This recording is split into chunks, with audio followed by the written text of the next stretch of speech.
Sir సభ అనేది 22వ సంవత్సరంలో అడుగుడుతున్న సందర్భంలో ఎంటర్ అవుతుంది 25 years 2001 ఏప్రిల్ 27 తో ఈ సభతో ఏదైతుందో కనుచూపు మేరలో అసెంబ్లీ కానీ లోక్సభ ఎన్నికలు లేవు, లోకల్ బాడీ ఎన్నికలే. కానీ వాళ్ళు ఏదైతుందో 25 సంవత్సరాలు కంప్లీట్ అవుతుంది కనుక ఒక బ్రహ్మాండంగా కొంచెం కాంగ్రెస్ పార్టీకి నెగటివ్ వస్తుందనే వాతావరణం టాక్ వస్తుంది కనుక దాన్ని ఇంకా కొంచెం విస్తృత స్థాయిలో బీజేపీ స్టార్ట్ అవుతుంది బాగా. ప్రెసిడెంట్ అయినాక వాళ్ళు ఒక కాన్సన్ట్రేషన్ స్టార్ట్ చేయబోతున్నారు. మేమే ప్రత్యామ్నాయము అనేది అవుతుందో కాంగ్రెస్ అనే దాన్ని చూపడానికి కోసం బల ప్రదర్శన చేస్తున్నాడు. దీంతో ఇంకా 3.5 సంవత్సరాల తర్వాత 15 నెలలే అయింది, 16 నెలలు అంటే 3 సంవత్సరాల 8 నెలలకు ఉరగబెట్టేది ఏం లేదు.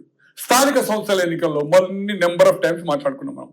ఈ యొక్క ప్రభావము, ఈ మీటింగ్ ప్రభావం స్థానిక సంస్థల ఎన్నికల్లో పడది. పార్లమెంట్ కంటే 0 వచ్చింది, దానికంటే కొంచెం బెటర్ రిజల్ట్ ఉంటుంది. అసెంబ్లీ కంటే కొంచెం తక్కువ ఉంటుంది, అక్కడ 39 వచ్చింది కదా. బట్ అల్టిమేట్ లోకల్ బాడీ ఎన్నికల్లో కాంగ్రెస్ పార్టీ మోర్ దాన్ 70%. జిల్లా పరిషత్తులు 31, 32 ఎన్ని జిల్లాలో నేను ఇప్పటి వరకు కాన్సెంట్రేట్ లేదు. హైదరాబాద్ తీసేస్తే 32, 31 అన్ని జిల్లా పరిషత్తులు మిస్ ఫైర్ అయితే 1, 2, 29కి తగ్గకుండా more than 85-90% municipalities ex officio members తో కలుపుకొని, అలాగే ఎంపీపీలు, జెడ్పీటీసీలు మోర్ దాన్ 80% గెలవడం అనేది కాంగ్రెస్ ఖాయము. అంటే ఇంత వ్యతిరేకత వస్తున్న టైంలో కూడా వ్యతిరేకత లోకల్ బాడీలో దీని ప్రభావం ఉండదు. అసెంబ్లీ, లోక్సభ ఇట్ ఈస్ ఇంకా చాలా టైం ఉంది.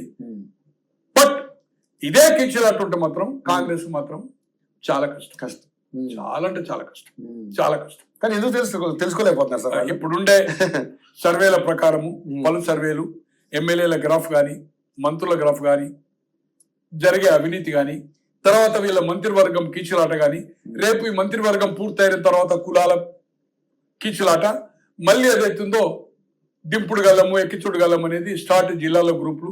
ఇప్పటి వరకు నోరు విప్పడం లేదు, ఇంకా 6గురికి అవకాశం ఉంది కనుక. కాబట్టి ఇది క్లోజ్ అయినాక 18 మంత్రివర్గం అయిపోయింది, కంప్లీట్ కార్పొరేషన్స్ అయిపోయినాక కులాల మీద చిచ్చు రేగడము ఖాయము. మాకు గొర్రెలు, బర్రెలు, చేపలు ఏదైతుందో ఇవి కాదు, మాకు కావాల్సింది ఏదైతుందో పెన్షన్లు కాదు, అధికారంలో వాటా. మాకుండే కార్పొరేషన్స్, మాకుండేది అవుతుందో 42% ఓన్లీ బీసీలకే. లోకల్ బాడీలో రిజర్వేషన్ చట్టం రాకుండా ఆ నిష్పత్తిలో మేము టికెట్లు ఇస్తామంటారు. టికెట్లు ఇచ్చినాక ఓడిపోయినా కూడా మమ్మల్ని ఓడించిందని చెప్తారు. అక్కడ ఉండే ఎమ్మెల్యే, ఎంపీ ఓడించిండు అగ్రవర్గాలు కనుక.